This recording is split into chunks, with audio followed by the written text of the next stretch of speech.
I'm Timothy Go, and we are still in Las Vegas at CES 2014, which, of course, is not just all about the big screen TVs or the curved TVs, for that matter, this year. In the past 9 years that we've been here, we always try to scout out for the little things that help make our lives a little bit more efficient. Check out what we found this year. It is hard to believe nobody died here after you see what the violent super typhoon did to the coastline. Roofs blown off, walls washed away, homes destroyed. They may be happy to be alive, but they tell me they still need your help. This is today's poster, by the way. Let me just show you how happy the Britons are.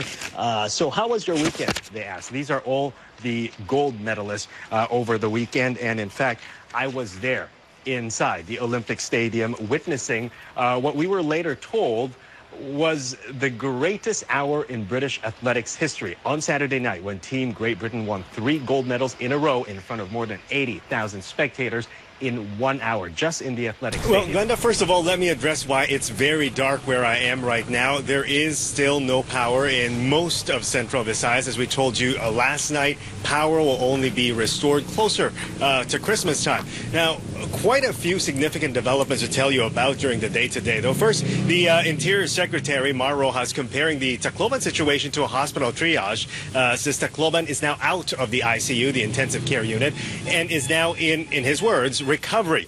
So we drove around to have a look, and there was some proof of this, of what he was talking about.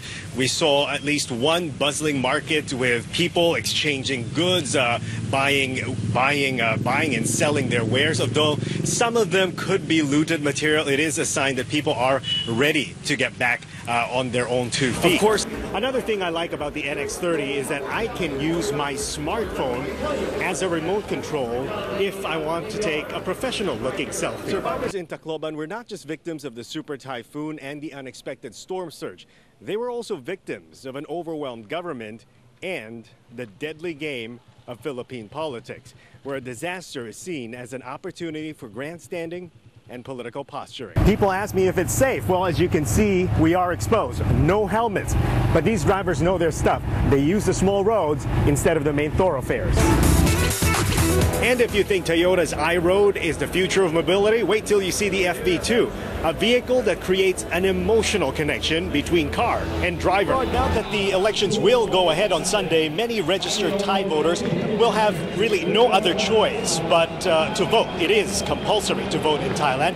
But here is what's unique in this kingdom. Apart from the names of parliamentary representatives, there is a no option in the ballot for voters to tick, to register a vote. It is like choosing none of the above. Now, because none of the candidates perhaps represent a voter's personal political views, or as with the case this time, the Democrat Party is not contesting any seat. So if you support a Democrat Party candidate, then you can choose no.